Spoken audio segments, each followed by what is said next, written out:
Olá, queridos companheiros de jornada, amados irmãos, aqui estamos para mais um vídeo da codificação. Vamos falar hoje um pouquinho sobre a Gênese. Se você gostar, vá lá nas obras e leia mais aprofundado o assunto. Nós vamos falar da Gênese, que fala sobre os milagres e as predições segundo o Espiritismo. A doutrina espírita é a resultante do ensino coletivo e concordante dos espíritos. A ciência é chamada a explicar a Gênese segundo as leis da matéria. Deus prova sua grandeza e seu poder pela imutabilidade das suas leis e não pela sua suspensão. Para Deus, o passado e o futuro são o presente. Então vamos lá. Esse livro, Kardec, a Gênese, revelou a existência de um outro mundo na Terra. Não se trata de um mundo distante no espaço, mas de um mundo que penetra o nosso e com ele se confunde, constituído por matéria em outra dimensão.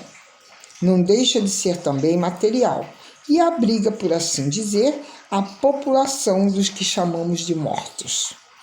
Esses mortos, que estão mais vivos do que nós, comunicam-se conosco e eles mesmos fornecem informações sobre o seu novo habitat. Uma descoberta assombrosa que a ciência rejeitou por mais de um século, mas agora a reconhece e proclama como real. Todos os fenômenos espíritas estão confirmados pela parapsicologia atual, referendando as provas anteriores da metapsíquica e da ciência inglesa. De 1930 para cá, dois novos referenciais da mais alta importância foram dadas à física e à biofísica, com a descoberta da antimatéria, seguida da descoberta pelos físicos e biofísicos soviéticos do chamado corpo bioplásmico do homem, que sobrevive à morte do corpo físico. A concepção espírita da Gênese exposta neste livro é, portanto, da mais elevada importância científica. Alegam alguns críticos que este livro está ultrapassado, pois tem mais de 100 anos da sua primeira edição, e as ciências evoluíram muito no decurso desse tempo. Outros o criticam por não haver superado os conhecimentos científicos da época. Mas a verdade é que este livro, como veremos, representa um marco histórico no campo científico, abrindo as perspectivas da ciência para a era cósmica. Os dados espíritas dão uma nova dimensão e um novo sentido à concepção da Gênese. Não há nenhuma afirmação dogmática ou exposição de coisas fantásticas nas páginas deste livro. O que há é raciocínio, proposições lógicas, induzidas da natureza e coincidência dos fenômenos, hipóteses corajosas que as ciências confirmaram e que já são realidades científicas, explicação de leis físicas, mentais e psíquicas, descobertas na pesquisa espírita de fenômenos concretos e uma visão no campo místico dos milagres do fenomenismo paranormal. Essa objetividade do espiritismo, que não caracteriza apenas a ciência espírita propriamente dita, mas também a filosofia e a religião espíritas, reflete-se naturalmente nessas páginas, dando ao leitor uma ideia geral dos seus processos de investigação da realidade em que vivemos. Sempre dizemos que a doutrina espírita ela é alicerçada como se fosse um triângulo. A base é a religiosa. Nós temos a científica e a filosófica. O espiritismo é particularmente a ciência espírita. Foram considerados ilusórios, mas o tempo correu e hoje as ciências integram em seus quadros as pesquisas do paranormal comprovando objetivamente a existência real do espírito e toda a grandiosa fenomenologia espírita. A leitura e o estudo de A Gênese são de importância fundamental para a compreensão do espiritismo. Neste livro, Kardec deixa o campo exclusivamente doutrinário para a faixa de relações da ciência com as demais ciências, revelando de maneira prática as contribuições do espiritismo para o desdobramento da nossa cultura. A aplicação dos dados da pesquisa espírita na solução de numerosos problemas insolúveis das ciências materiais é uma exigência do nosso século. Kardec não se limitou a prever essa necessidade. Antecipou-se à evolução cultural do século XX, sem tentar romper os limites da cultura da sua época. Esse admirável equilíbrio intelectual revela o gênio que era Kardec. Os dados espíritas lhe serviram para colocar o problema da origem planetária em termos científicos sem os exageros do apego às concepções exclusivistas do materialismo. Na explicação dos milagres do Cristo, das predições, ele contribui para a desmistificação do Cristo e do cristianismo e revelou com antecipação de um século as leis básicas do fenomenismo paranormal. Kardec não acusa as ciências por sua posição materialista. Explica que a pesquisa das leis naturais só poderia começar no plano físico, como fizeram os fisiólogos gregos, pois é a realidade material e que primeiro toca os nossos sentidos da percepção exterior.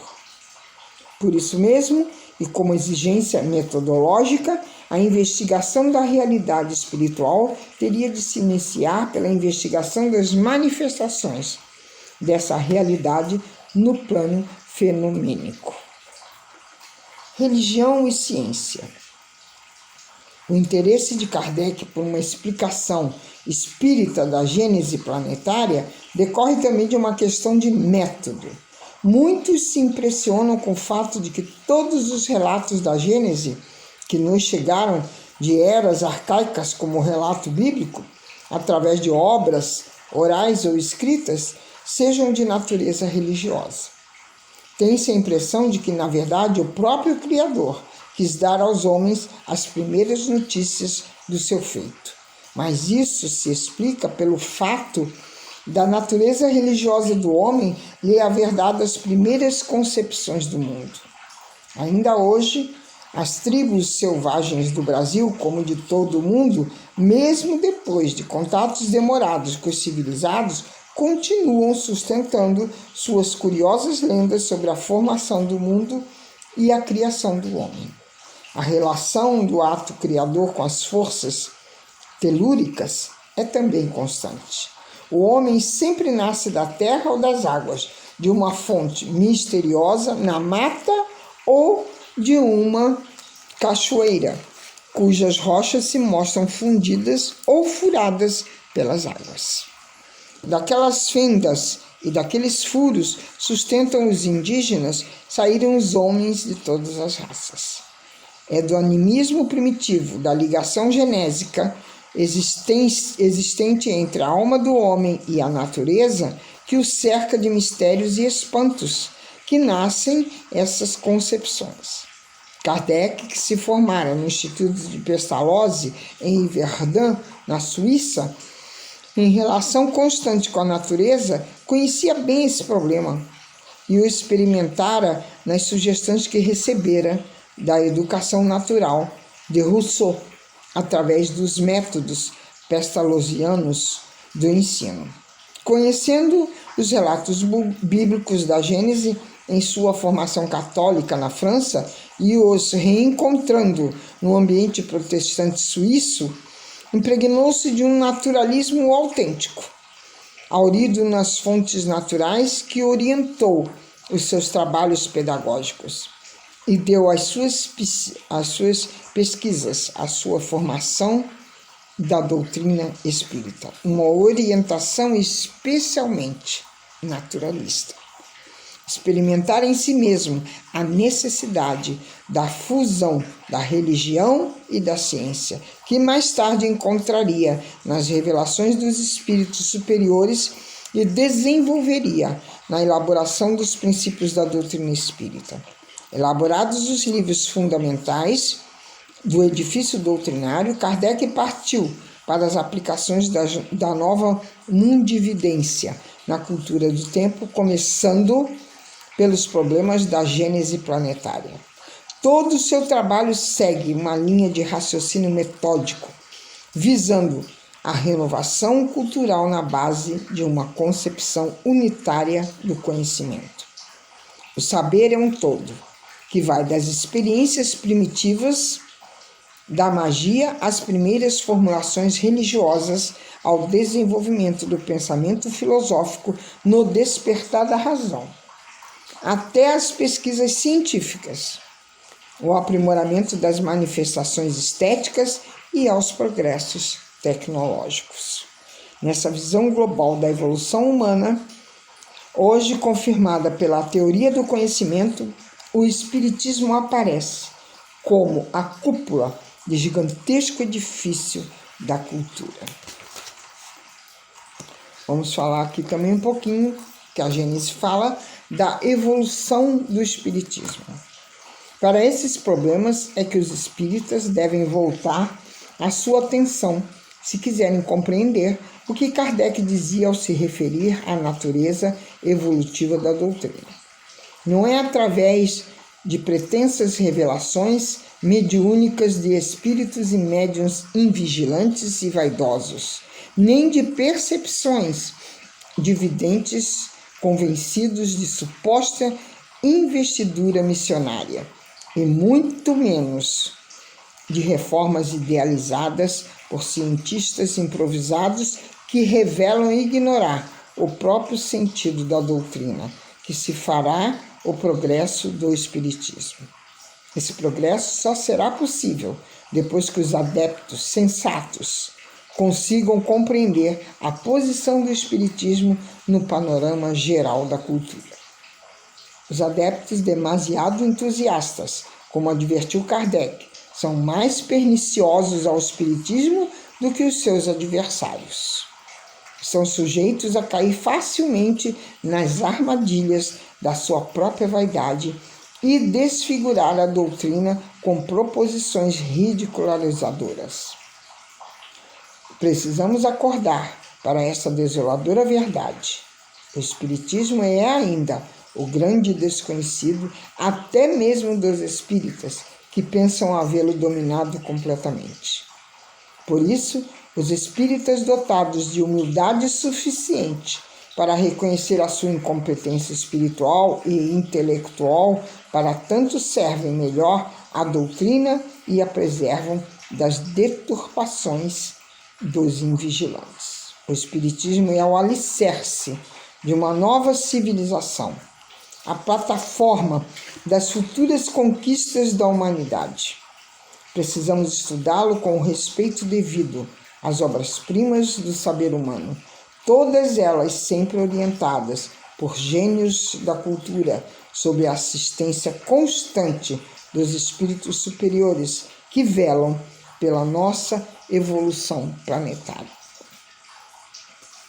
Então, falando assim da Gênese, nós entendemos que quando ele fala sobre a concepção espírita, que é exposta aqui nessa Gênese, é da mais elevada importância, porque nós dizemos que a ciência, ela vem nos comprovar tudo aquilo que o Espiritismo já falava. Que muitas das vezes as pessoas que não tinham conhecimento achavam que eram fatos sensacionalistas ou que nós, espíritas, estávamos completamente entusiasmados, vendo coisas sobrenaturais. E não. A Gênese vem completar, porque ela é científica. E toda a ciência veio comprovar tudo aquilo que nós já estávamos falando há mais de 360 anos que Kardec escreveu todas essas obras, né? Então, os dados espíritas, eles dão uma nova dimensão e é um novo sentido à Gênese. Vamos procurar ler a Gênese, nos interessarmos um pouquinho mais, se quisermos assim conhecer um pouco sobre a formação do nosso mundo. Beijos em seus corações e até o próximo vídeo.